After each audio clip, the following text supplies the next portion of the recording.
എന്താണ് അഹങ്കാരം? നമ്മളിപ്പോൾ പലപ്പോഴും കേൾക്കാറുള്ള ഒരു കാര്യമാണ്. മറ്റൊരു വ്യക്തിക്ക് ഭയങ്കര അഹങ്കാരമാണ്, അല്ലെങ്കിൽ അദ്ദേഹത്തിന് വലിയൊരു ജാടയാണ്, അല്ലെങ്കിൽ ഒന്നും കൂസാക്കാത്ത വ്യക്തിയാണ് അദ്ദേഹം എന്നൊക്കെ മറ്റുള്ളവരെ കുറിച്ച് നമ്മൾ പറയാറുണ്ട്. അതോടൊപ്പം തന്നെ മറ്റുള്ളവരും നമ്മളറിയാതെ തന്നെ നമ്മളെ കുറിച്ചും ഒക്കെ ഇങ്ങനെയൊക്കെയുള്ള കാര്യങ്ങൾ പറയാറുണ്ട്. അങ്ങനെ അഹങ്കാരം എന്നുള്ള പദം പലപ്പോഴും പോപ്പുലർ ആയിട്ട് മാറിക്കൊണ്ടിരിക്കുന്ന ഒരു കാലഘട്ടത്തിലാണ് നമ്മൾ ജീവിക്കുന്നത്. എല്ലാവർക്കും ഇൻസ്പയർഡ് സോൾസിന്റെ മറ്റൊരു വീഡിയോയിലേക്ക് സ്വാഗതം. അപ്പോൾ യഥാർത്ഥത്തിൽ എന്താണ് അഹങ്കാരം എന്ന് പറയുന്നത്? അഹങ്കരിക്കുന്ന വ്യക്തിക്ക് എന്താണ് സൈക്കോളജിക്കലി അല്ലെങ്കിൽ മെന്റലി സംഭവിച്ചുകൊണ്ടിരിക്കുന്നത്? അഹങ്കരിക്കുന്ന വ്യക്തി എന്ന് പറയുന്നത് അദ്ദേഹത്തിൻ്റെതായിട്ടുള്ള ഒരു സ്യൂഡോ വേൾഡ് ക്രിയേറ്റ് ചെയ്തുകൊണ്ട് ആ വേൾഡിൽ തന്നെ ജീവിച്ചുകൊണ്ടിരിക്കുകയാണ് എന്നുള്ളതാണ് ഏറ്റവും ഒരു വ്യക്തമായിട്ടുള്ള ഒരു കാര്യം എന്ന് പറയുന്നത്. അദ്ദേഹത്തിൻ്റെതായിട്ടുള്ള ചില നിർമ്മിതികളിൽ, അത് മാനസികമായിട്ടുള്ള നിർമ്മിതികളിൽ അദ്ദേഹം ഒരു മേക്ക് ഓവർ നൽകിക്കൊണ്ട് അദ്ദേഹത്തെ തന്നെ പൊലിപ്പിച്ച് കാണിക്കുകയും മറ്റുള്ളവർക്ക് മുന്നിൽ അപ്രീസിയേഷൻ കിട്ടുമെന്ന് കരുതി പല രീതിയിലുള്ള ചില ചിന്താഗതികൾ അദ്ദേഹം കൊണ്ടു നടക്കുകയും ചെയ്യുന്നു.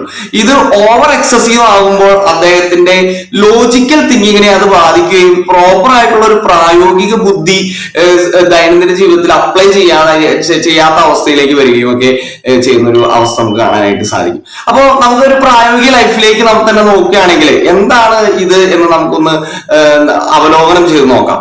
ഇപ്പോ നമ്മൾ വേണമെങ്കിൽ ഫിലിം ഫീൽഡ് തന്നെ എടുക്കാം. ഇപ്പോ നമ്മൾ ജാടയുണ്ടെന്നൊക്കെ പറയുന്നത് കൂടുതൽ ആളുകൾ ഫിലിം ഫീൽഡിലുള്ള ആളുകളെ കുറിച്ചാണ്.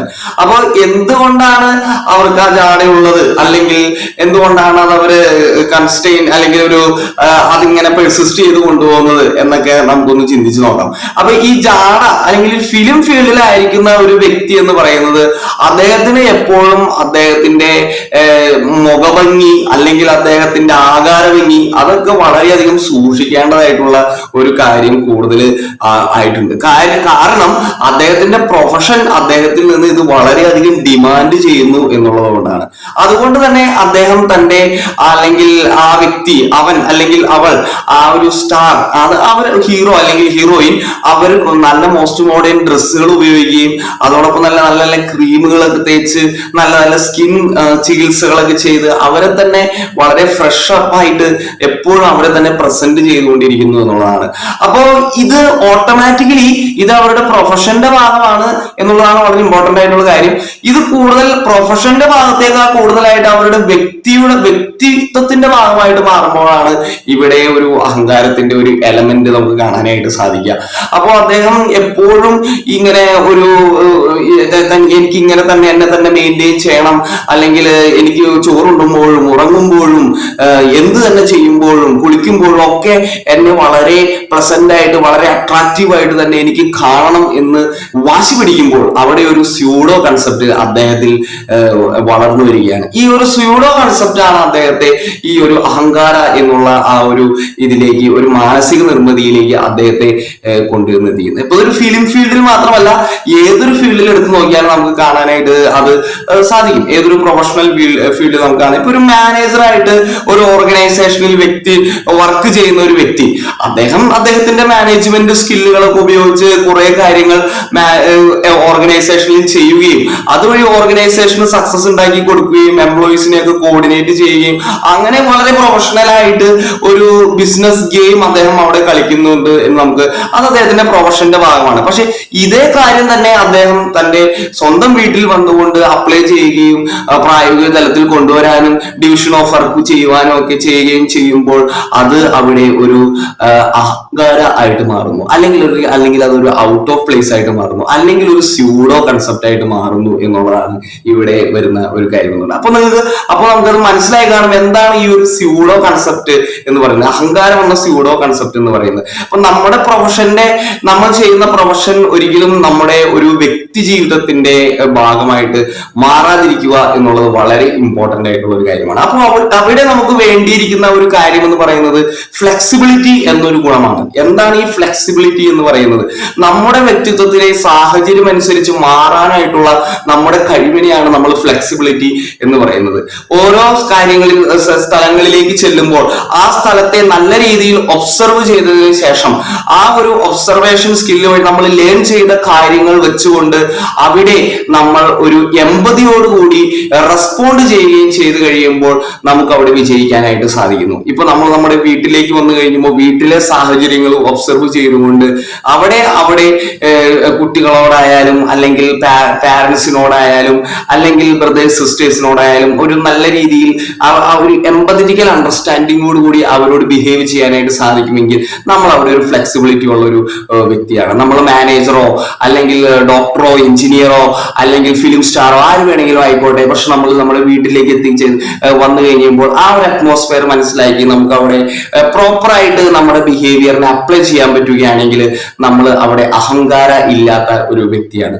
പിന്നീട് വരുന്ന വേറൊരു കാര്യം എന്ന് പറയുന്നത് അഡാപ്റ്റബിലിറ്റിയാണ്. അഡാപ്റ്റബിലിറ്റി ഫ്ലെക്സിബിലിറ്റിയോട് തന്നെ കൂടെ ചേർന്ന് പോകുന്ന ഒരു കാര്യമാണ് അഡാപ്റ്റബിലിറ്റി.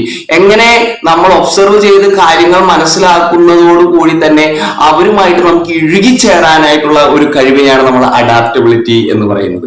നമ്മൾ ജോലി സ്ഥലത്തായിരിക്കുമ്പോൾ അവിടെയുള്ള ആളുകളുമായിട്ട് ഇഴുകിച്ചേരാനും അല്ലെങ്കിൽ വർക്ക് അറ്റ്മോസ്ഫിയർ ആയിട്ട് ഇഴുകിച്ചേരാനും നമുക്ക് സാധിക്കുന്നുണ്ടെങ്കിൽ അതൊരു അഡാപ്റ്റബിലിറ്റിയാണ്. അതോടൊപ്പം നമ്മൾ വീട്ടിലേക്ക് വന്നു കഴിയുമ്പോൾ അവിടുത്തെ ആളുകളായിട്ട് ഇഴുകിച്ചേരാനായിട്ട് സാധിക്കുന്നതിൽ അതും അഡാപ്റ്റബിലിറ്റിയാണ്. ഫ്രണ്ട് സർക്കിളിലേക്ക് ഒഴുകി ചേരാൻ സാധിക്കുന്നത് ഇതെല്ലാം അഡാപ്റ്റബിലിറ്റി എന്നുള്ള ഒരു ഗുണമാണ്. അപ്പൊ നമ്മൾ ചിന്തിക്കാം, എനിക്ക് അങ്ങനെ ഒരു ഗുണമുണ്ടോ, അല്ലെങ്കിൽ എനിക്ക് എന്തുകൊണ്ടാണ് ചിലപ്പോൾ ഇത് ചെയ്യാനായിട്ട് സാധിക്കാത്തത്, ഓരോരോ സാഹചര്യങ്ങൾ ഡിമാൻഡ് ചെയ്യുന്നതനുസരിച്ച് എനിക്ക് എന്തുകൊണ്ടാണ് പെരുമാറാനായിട്ട് സാധിക്കാത്തത്, എന്തുകൊണ്ടാണ് എന്നെ ഈ അഹങ്കാരം പ്രിവെന്റ് ചെയ്യുന്നത് എന്നുള്ള ഒരു ചിന്ത നമുക്ക് വരാം.